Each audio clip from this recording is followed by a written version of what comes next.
En esta ocasión vamos a tratar un tema un poco complejo, pero que es muy importante, más que todo para las personas que han dejado de congregarse, que no han vuelto a tener comunión en una iglesia, a causa de que han cometido un pecado, a causa de que han cometido una falla, un error, y han permitido que sus mentes se llenen de argumentos y también que se llenen de culpa, porque ignoran realmente lo que dice la Escritura.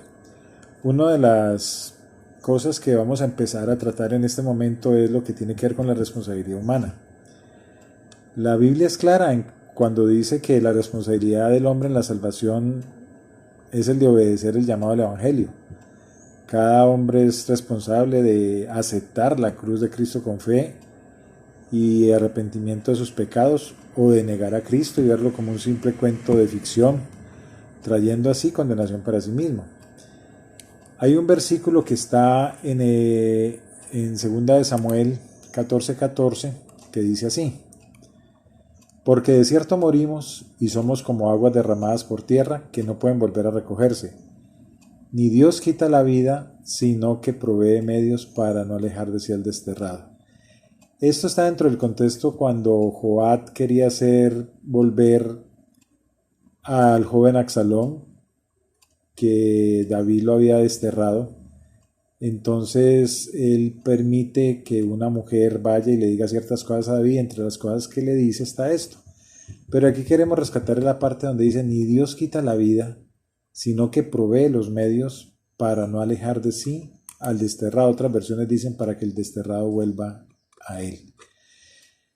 Precisamente eso se trata. Una persona cuando no está en la tierra firme, cuando no está dentro de la congregación, cuando no está en la comunión, cuando no está alimentando de la palabra, pues está desterrado prácticamente, está en una tierra extraña. Ya para él eso es una tierra extraña. Y una de las cosas que más de pronto más daño ha causado es la mala interpretación de ciertos textos bíblicos. Vamos a hablar de más que todos esos textos. Está en Hebreos 10, 26, 31. Eso tiene un subtítulo que dice allí que advertencia al que peca deliberadamente. Y en el versículo 26, o sea, Hebreos 10, versículo 26 dice así: porque si pecaremos voluntariamente después de haber recibido el conocimiento de la verdad, ya no queda más sacrificio por los pecados, sino una horrenda expectación de juicio y de hervor y de fuego que ha de devorar a los adversarios. El que viola la ley de Moisés por el testimonio de 2 o 3 testigos muere irremisiblemente. ¿Cuánto mayor castigo pensáis que merecerá el que pisoteara al Hijo de Dios y tuviera por inmunda la sangre del pacto en la cual fue santificado e hiciere afrenta al Espíritu de gracia? Pues conocemos al que dijo: mía es la venganza, yo daré el pago, dice el Señor, y otra vez el Señor juzgará a su pueblo. Y el versículo 31 dice: horrenda cosa es caer en manos del Dios vivo. Esto está en la carta a los Hebreos, capítulo 10, del verso 26 al 31.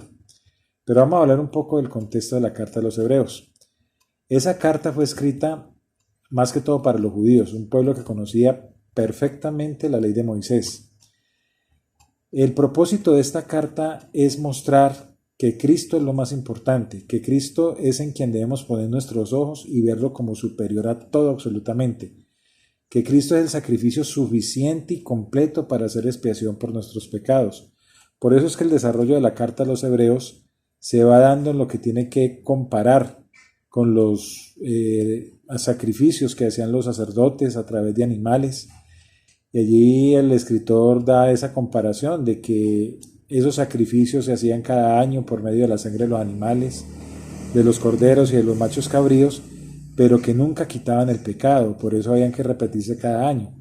Pero que el Señor Jesucristo había hecho un solo sacrificio una sola vez y ya nos había limpiado de todos nuestros pecados.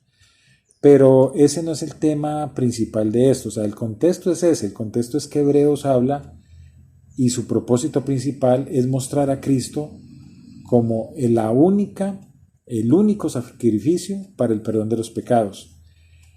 Pero también es una carta que trae muchas advertencias en contra de la apostasía. Esto se hizo con el fin de que los creyentes tuvieran mucho cuidado en cómo andaban en su profesión de fe, y nos muestra una salvación tan grande que no la podemos descuidar. El Señor Jesucristo es la única esperanza de vida para los creyentes, una esperanza viva.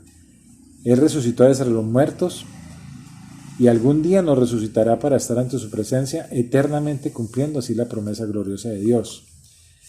En ese capítulo 10, luego de tratar la eficacia y la perfección de la obra de Cristo como el verdadero sacrificio por los pecados de nosotros los pecadores y de las bendiciones que tienen los que estemos dentro de ese pacto, el escritor pasa a mencionar lo que son los deberes, o sea, qué es lo que tenemos que hacer para poder estar vivos en ese nuevo pacto. Dice que tenemos que mantenernos firmes, sin fluctuar. Por ejemplo, en el versículo 23, considerarnos y estimularnos al amor y a las buenas obras. En el versículo 24, y no dejando de congregarse, sino exhortándonos a que lo hagamos, que eso está en el versículo 25. Por eso es que aquí es donde el autor menciona las consecuencias que trae el dejar de asistir a la iglesia, el dejar de estar congregándose, porque se pierden los beneficios de la gracia, porque la gracia la disfruta el que ha creído y el que lleva una comunión, o sea, el que se congrega realmente. Y de tal manera nosotros podemos ver que las consecuencias son horrendas, algo con lo que todos debiéramos temblar, algo que hallarnos a buscar al Señor de verdad, con un corazón sincero, a dar muestras de una fe verdadera y sobre todo buscar la santidad, porque como dice la palabra, sin santidad nadie verá al Señor. Esa advertencia que leímos ahorita del que peca deliberadamente tiene tres partes importantes, que una está en el versículo 26, que es rechazar voluntariamente a Cristo, la otra que está entre el 27 y el 31, que es sus consecuencias, que es la horrenda expectación de hervor y de fuego eterno, y lo tercero ya es la fe en el Señor Jesucristo. Lo que tiene que ver con rechazar a Cristo, cuando dice, porque si pecáramos voluntariamente después de recibir el conocimiento de la verdad, ya no queda más sacrificio por los pecados. O sea, está hablando de voluntariamente, o sea, nuestra condición volitiva, nuestra voluntad. El escritor ha venido advirtiendo pues cuáles son las características de una persona apóstata. ¿Y qué es apostasía? Pues en lo que es el significado más fácil es dejar la fe, abandonar la fe, es darle la espalda a Cristo, es hacer mi propia voluntad y no la de Él, a pesar de tener un conocimiento claro del Evangelio. En este contexto, el autor precisamente hace esa advertencia. Si pecamos voluntariamente, o sea, de nuestra voluntad, lo queremos hacer. Entonces, ¿qué es pecar voluntariamente? ¿No son todos los pecados pues voluntarios o existe un pecado que sea accidental? Pues ahí es donde vienen estas interrogantes que vamos a tratar de responder. La verdad es que todos somos pecadores. Los creyentes, los incrédulos. En la primera carta de Juan lo dice muy claro, que el que dice que no tiene pecado es un mentiroso y hace mentiroso a Dios. Por eso es que el creyente reconoce como pecador. Exclama lo mismo que en la parábola que escuchamos del Señor Jesucristo, cuando se presenta el fariseo justificándose a sí mismo, diciendo que él diezmaba, que él oraba, pero entonces va el publicano y dice, séame propicio a mí, o sea, Señor, míreme con misericordia a mí que soy pecador. La diferencia radica en qué? En que el creyente ya no practica el pecado, o sea, no es una disciplina en la que él se sienta bien cómodo, en la que él se sienta a gusto. Puede que peque, pero entonces eso le va a causar contrición, va a entristecer al Espíritu Santo y va a sentir un dolor, una angustia, unos sentimientos de desasosiego, de incomodidad. Pero una persona que practica el pecado, que no conoce a Cristo, pues no siente ningún remordimiento, no siente ningún arrepentimiento, porque la Biblia dice claramente que su conciencia ha sido cauterizada, o sea, se le quemó. La conciencia es como un bombillo rojo de alerta que le está diciendo a uno, mire, esto que está haciendo está mal. Pero en el pecador, en la persona que no ha aceptado a Jesucristo como su Señor y Salvador, el que practica el pecado comúnmente, esa persona ya no tiene esa luz de advertencia. La Biblia dice que se le cauterizó, se le quemó la conciencia. Entonces, pecar voluntariamente o deliberadamente es cuando se hace con complacencia, cuando uno lo disfruta. Por ejemplo, la persona que comete adulterio lo comete con placer, lo comete con pasión, le gusta y lo hace a sabiendas de las consecuencias y las ignora de una manera soberbia. Dice, no, eso no me importa. Yo, yo no creo que me vayan a condenar por esto. Y lo sigue haciendo. O sea, de todas maneras, accede a los placeres mundanos de una forma complaciente. Haciendo una analogía a esto, podemos acordarnos lo que significa realmente el pecado en el original hebreo, que quiere decir errar el blanco. O sea, una persona que peca deliberadamente toma los instrumentos para el tiro al blanco, lo que es el arco, la flecha y el mismo blanco, y los tira a la basura porque no le importa si no está dando en el blanco, no le interesa. Esta palabra que aparece únicamente 2 veces en el Nuevo Testamento, que aparece aquí en Hebreos, que estamos hablando pues de la palabra voluntariamente, y la otra parte donde aparece es en Primera de Pedro capítulo 5 versículo 2, donde allí se exhorta a los pastores a apacentar la grey de Dios no por fuerza, sino que voluntariamente. El énfasis se hace allí en hacer algo con deseo, con acciones concretas. Es luchar para cumplir lo que se han propuesto. O sea, cuando se utiliza la voluntad, se está haciendo con fuerza, se está haciendo con ánimo. Entonces, en este orden de ideas, pecar voluntariamente se hace de la misma forma. Cuando se peca voluntariamente, se hace con deseo, con mucha voluntad, porque se quiere hacer. Entonces, ahí hay que hacer una diferencia muy clara en lo que es el pecado voluntario, o sea, cuando se peca voluntariamente, y el pecado común. El pecado común ha de ser castigado y por el cual existe expiación, esperanza y perdón. De todas maneras, toda transgresión tiene su castigo. La Biblia dice que Dios no puede ser burlado y que Él no deja transgresión sin castigo. Pero de todas maneras existe la expiación, la esperanza de perdón, mientras que se marca una diferencia con quienes pecan con soberbia. Ya ultrajan al Señor, tienen en poco su palabra, no les interesa el Evangelio, no les interesa la Biblia, menosprecian sus mandamientos. Y para ellos la sentencia es clara. Eternamente serán cortados. O sea, todo ese peso de rebelión y de iniquidad caerá sobre ellos. Por eso es que dice, si una persona, eso está en Números 15:27 y en el 30:31 lo dice. Si una persona pecare por yerro, o sea, por error, ofrecerá una cabra de 1 año para la expiación. Mas la persona que hiciere algo con soberbia, así el natural como el extranjero, ultraja al Señor, esa persona será cortada de en medio de su pueblo. Por cuanto tuvo en poco la palabra de Jehová y menospreció su mandamiento, enteramente será cortada esa persona y su iniquidad caerá sobre ella. Recuerden, Números capítulo 15, verso 27 y el 30 y el 31, lo que acabamos de leer. Allí estamos mirando que Dios hace una clara diferencia. ¿Y cuál es la diferencia? Está en la manera como se peca. Dice clarito el 27, si una persona pecare por error, ofrecerá una cabra de 1 año para expiación del pecado. Pero dice que si la persona lo hace con soberbia, o sea, con rebeldía, porque la Biblia dice que la rebeldía es como pecado de adivinación. O sea, es algo terrible delante de Dios la rebeldía y la soberbia. Y él dice que al altivo, al soberbio, lo mira de lejos, pero al humilde se acerca a él. Y esto es para todo el mundo. Dice, así el natural como el extranjero ultraja a Jehová, esa persona será cortada en medio de su pueblo. Por cuanto tuvo en poco la palabra de Jehová y menospreció su mandamiento. Entonces, el pecar de forma voluntaria se hace con conocimiento de causa. O sea, el texto enfatiza también en el hecho de haber recibido el conocimiento de la verdad. Por eso, si volvemos otra vez a Hebreos 10, que leímos 10, 26 al 31, dice en el 26, porque si pecáramos voluntariamente después de haber recibido el conocimiento de la verdad, ya no queda más sacrificio por el pecado.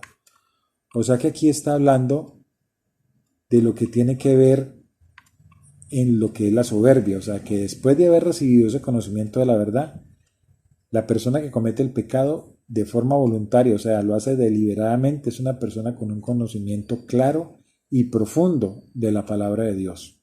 O sea, no es cualquier incrédulo que desea ser ignorante y así se constituye en un enemigo de Dios, no. Esta persona es alguien que ha conocido a Dios, que sabe quién es Cristo y sabe muy bien que es responsable de sus propios actos, pudiendo ser librado de la condenación. Y aún así, a pesar de la misericordia que Dios quiere tener con él, esa persona desea ir voluntariamente en contra del Creador en su necedad, o sea, es un necio. Dios siempre ha sido misericordioso y el Evangelio ha llegado hasta esa persona. Sin embargo, esa persona ha decidido endurecer su corazón, ha decidido usar el nombre de cristiano para limpiar su conciencia únicamente. Esta persona sabe que debe de asistir a la iglesia, sabe que debe adorar, que llorar por su pecado, lee la escritura. Sin embargo, decidió en su corazón ir contra Dios, como dice en el Salmo 53:1. Dice el necio en su corazón, no hay Dios. Entonces, en el corazón es donde realmente la persona tiene el conflicto. Sus conocimientos y sus actos pueden ser los de un creyente piadoso. Sin embargo, su corazón sigue siendo necio. Y dice que en lo oscuro, o sea, en lo reservado de su morada, sigue complaciéndose en sus pecados. Y en la semana sigue actuando como un incrédulo y el domingo va al culto. Entonces esa persona es la que con el tiempo va a abandonar completamente la fe. Está bien y es de rescatar que el conocimiento es importante, o sea, uno leer la palabra de Dios es muy importante, porque es la manera en que Dios nos habla, es la manera en que podemos ser llenos del Espíritu Santo a través de la lectura de su palabra. Pero la lectura en sí de la palabra y el conocer al Señor no es lo que nos salva. A nosotros única y exclusivamente nos salva la obra redentora del Señor en la cruz. Nada más nos puede salvar, solamente la obra redentora. Por eso es que Hebreos, cuando está hablando del Señor Jesucristo y de la fe en el Señor Jesucristo, es otro tema del que hablamos a hablar después, de que se enseña muchas veces que la fe es la certeza de lo que espera y la convicción de lo que no se ve, perdón. Esa fe de la que habla allí es la fe creencia, no la fe confianza. Entonces se predica mucho dentro de ese versículo como la fe confianza. Y no es la fe confianza, es la fe creencia. O sea, allí habla de los héroes de la fe que creyeron en él. Por eso es que cuando nosotros nos salvamos es por creer, por fe. Y esto no de nosotros, sino que es un don de Dios. Porque el conocimiento verdadero de Dios viene por un paso de fe, sincero, en Cristo. Porque sin fe es imposible agradar a Dios, no hay manera. Entonces, esa persona en realidad que conoce todo lo del Señor y se aleja y después denigra de Él, no era un creyente, era un incrédulo que se coló, como dice la palabra, estaba con nosotros, pero no era de nosotros. Tiene un corazón oscuro y sus deseos, sus pasiones lo gobiernan por completo. Es los que dice la Biblia que son sensuales, que no tienen el espíritu. Entonces uno de los mayores ejemplos que tenemos en la Biblia es el de Judas. Judas era discípulo de Jesús. La reputación que tenía y su manera de ser, su carácter lo hacían merecedor de ser un hombre de confianza, porque era una persona amable. Fue nombrado tesorero por el mismo Señor, vivió al lado del Señor, incluso comía en su mismo plato, porque acuérdate que la última vez que cenaron mojó el pan en el mismo plato que lo mojó el Señor. Fue comisionado junto con los otros apóstoles a ir a evangelizar. Vio todos los milagros grandiosos y extraordinarios que hizo el Señor.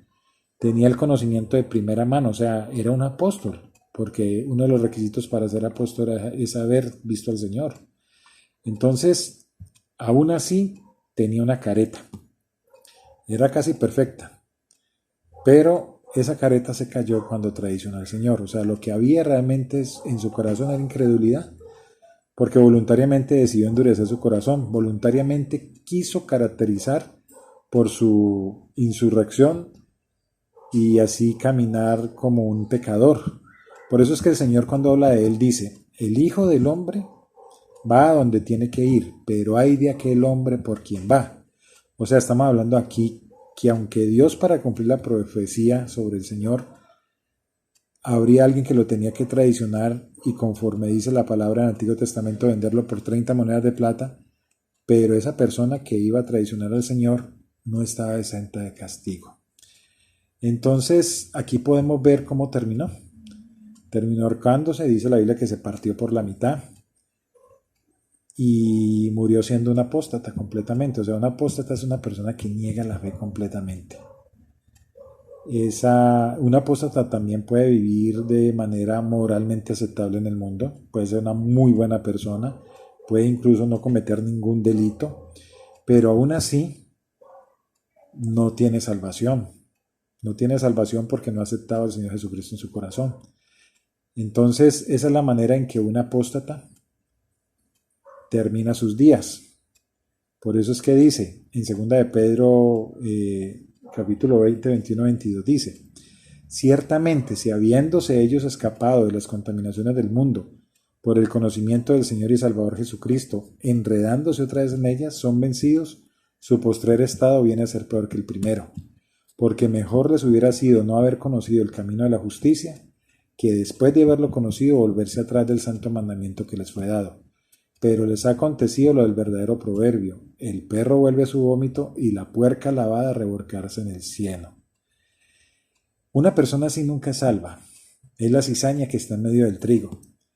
Esta persona necesita urgentemente arrepentirse, echarle mano a la gracia que Dios le está dando, la oportunidad que Dios le está dando a participar del pueblo del Señor.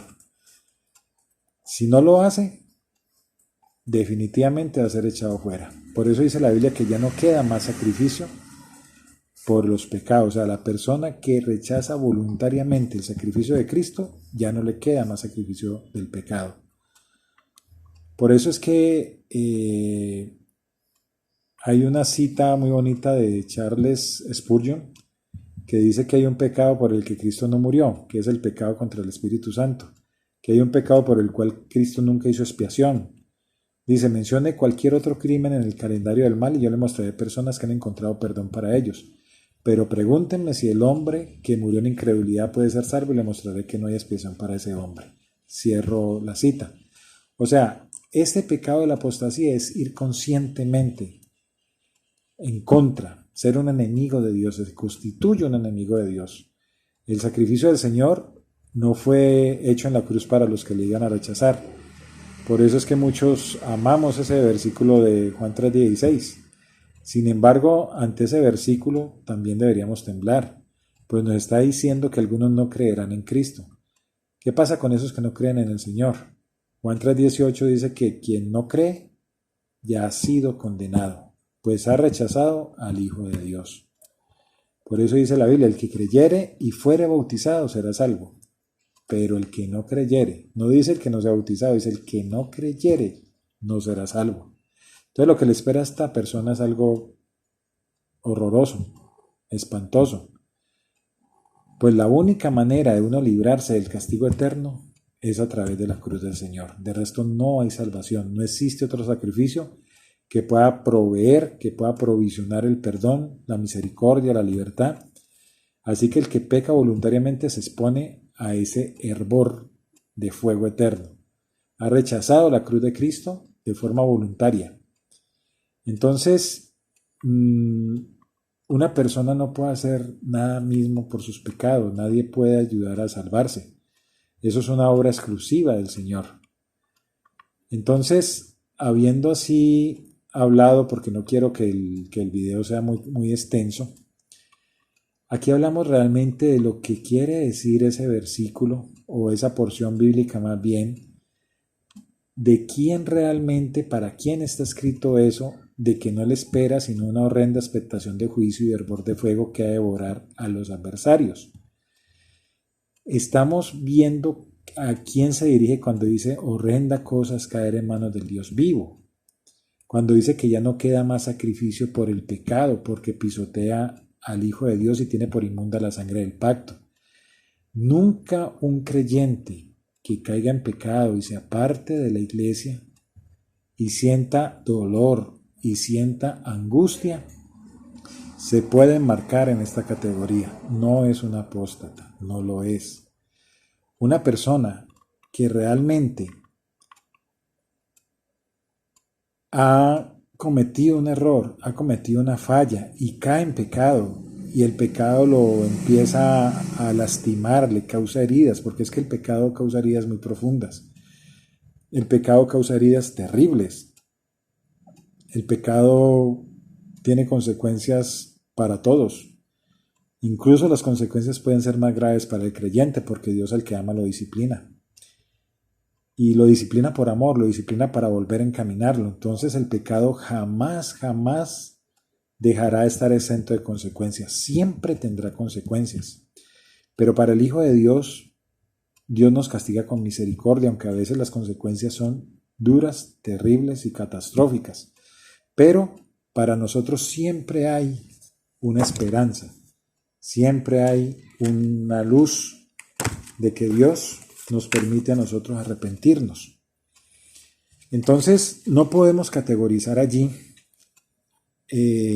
a las personas que se han apartado de la iglesia porque han cometido un error y tienen un sentimiento de culpa, tienen un sentimiento de dolor cuando llegan a sus casas, aún así estén en el pecado todavía, habiéndose apartado de la iglesia, pero que reconocen al Señor como su Salvador, que incluso le oran, le piden perdón, pero vuelven y caen en el pecado y le siguen pidiendo perdón y son débiles y no son capaces de volver a congregarse porque tienen ese sentimiento de culpa y creen que si van a congregarse y siguen cometiendo pecados están siendo unos hipócritas, entonces que Dios los va a castigar muy duramente. Una persona así no se puede categorizar como un apóstata. Un apóstata es una persona que ha negado la fe completamente, que tiene por inmunda la sangre del Señor Jesucristo, la sangre del nuevo pacto, que niega a Cristo, lo niega de labios, no quiere saber nada de su palabra.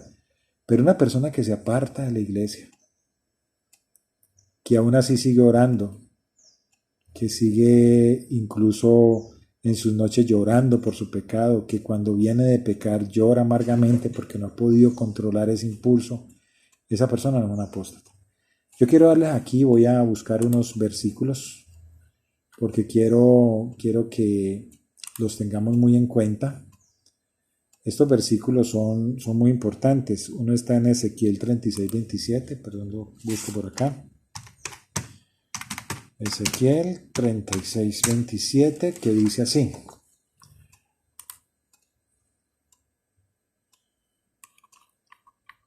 Que dice, y pondré dentro de vosotros mi espíritu, y escuchen, y haré que andéis en mis estatutos y guardéis mis preceptos y los pongáis por obra. Vamos a leer Jeremías 32:40.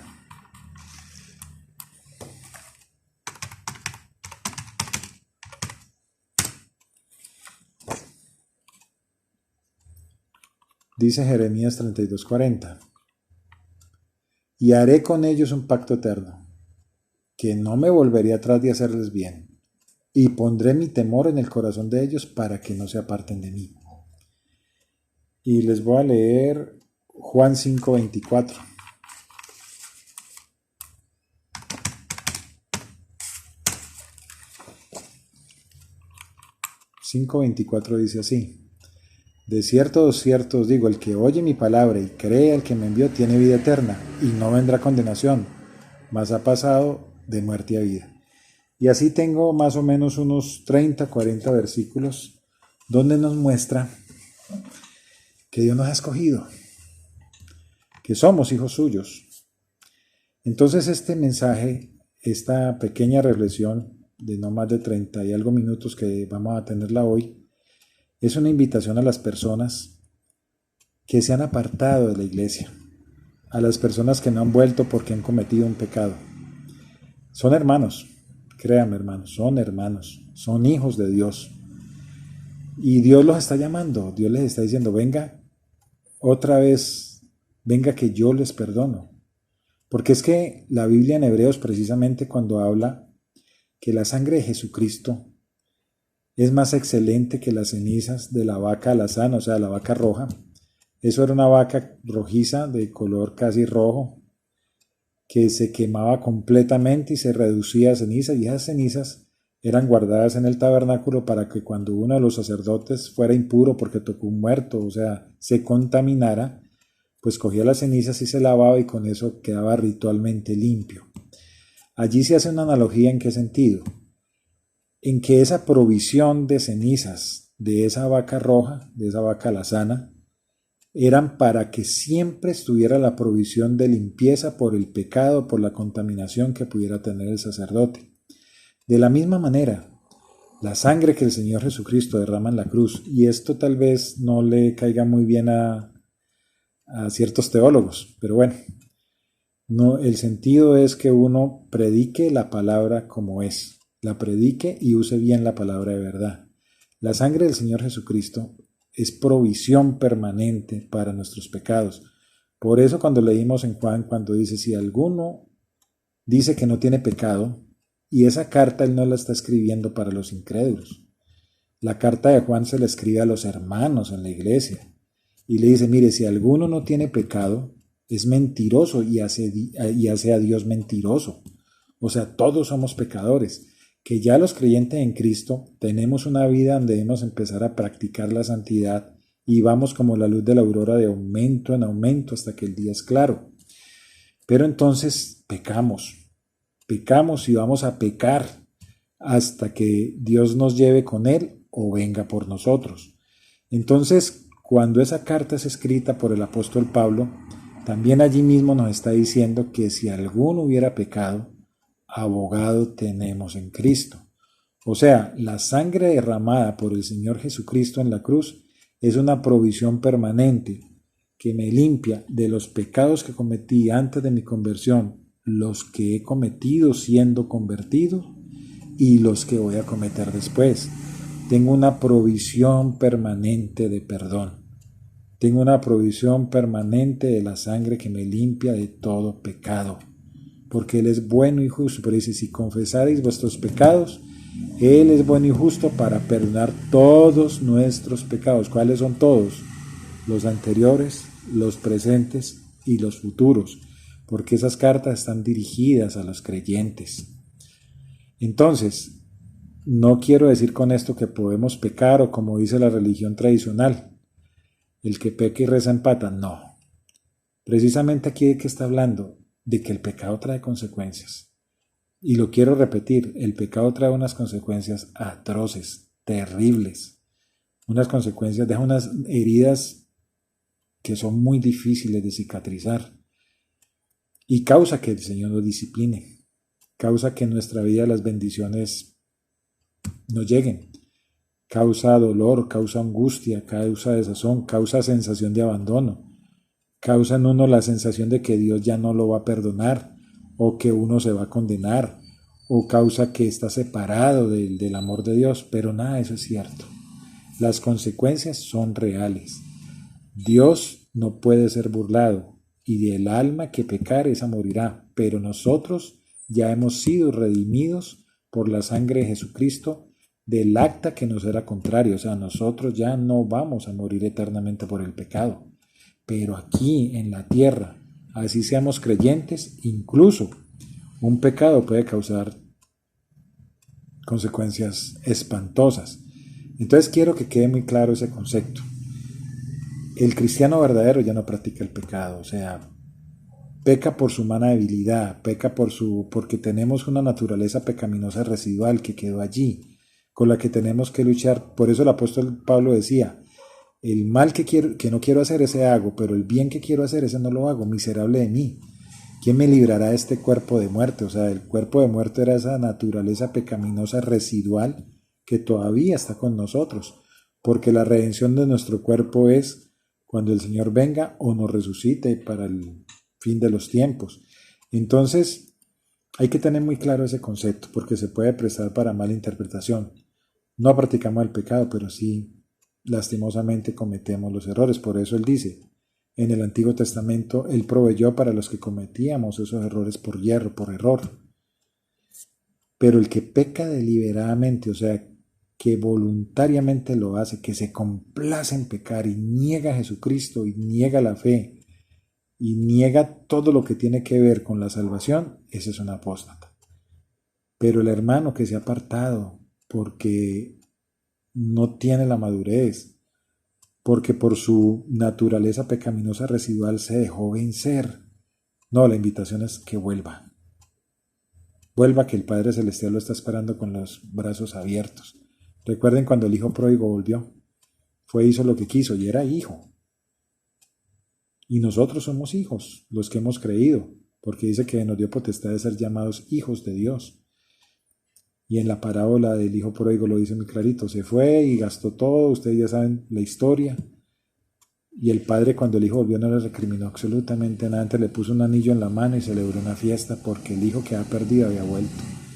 Entonces, cuando una persona está apartada, pero siente ese dolor, siente esa angustia por el pecado, tiene esa comunión con Dios porque quiere tenerla, porque ora, pero siente que Dios no le escucha.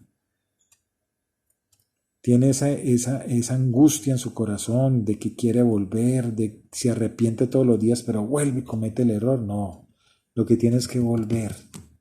Volver, que Dios va a proveer, darle la fuerza, darle el dominio propio, darle la templanza, que siga caminando con el Señor, porque es una persona simplemente que no ha aprendido a pedirle a Dios la fortaleza para no dejarse vencer por la tentación y no dejarse vencer por esa naturaleza pecaminosa residual que nosotros tenemos. Entonces, por eso, usted, hermano apartado, hermano que no ha vuelto, no tema. El Señor Jesucristo lo espera con los brazos abiertos. No tenga ningún temor, no le dé miedo. Que la sangre de Él lo limpia de todos los pecados, de todos. Por eso el apóstol Juan lo dijo muy clarito. Si pecamos, si alguno hubiera pecado, abogado tenemos en Cristo. Y dice que Él es fiel y justo para perdonar todos nuestros pecados. Y recuerde que le estaba hablando a los creyentes. La sangre de Jesucristo es más excelente que las cenizas de la vaca alazana. Aprovecha esta oportunidad. Aprovecha esta oportunidad que el Señor le da. Quiera Dios, y oro por eso, de que este mensaje llegue al corazón de alguien que cree que el Señor ya lo olvidó, que se pone a leer la Biblia de pronto y en la Biblia cuando lee los versículos no encuentra sino juicio y castigo. No, en la Biblia hay juicio y castigo, pero para nosotros hay misericordia y perdón. Vamos a hacer una pequeña oración para que Dios les abra el entendimiento a los que están por fuera y regresan a la casa de ese Padre Celestial. Inclinemos el rostro. Señor Jesús, bendito Padre Celestial, te alabamos, te bendecimos, te exaltamos en este día. Te damos la gloria, la honra, la alabanza, el reconocimiento que tú te mereces, Señor. Y oro, Señor, para que todos los que escuchen este mensaje y están apartados de tu casa, están apartados de tu iglesia, Señor, de tu cuerpo, puedan regresar convencidos que aunque el pecado tiene consecuencias, tú les perdonas, tú les amas y les limpias de todo pecado, y los recibes como los hijos que siempre han sido, Señor, porque ninguna de tus ovejas va a ser arrebatada de tu mano, porque no has perdido a ninguno de los que te diste, Señor.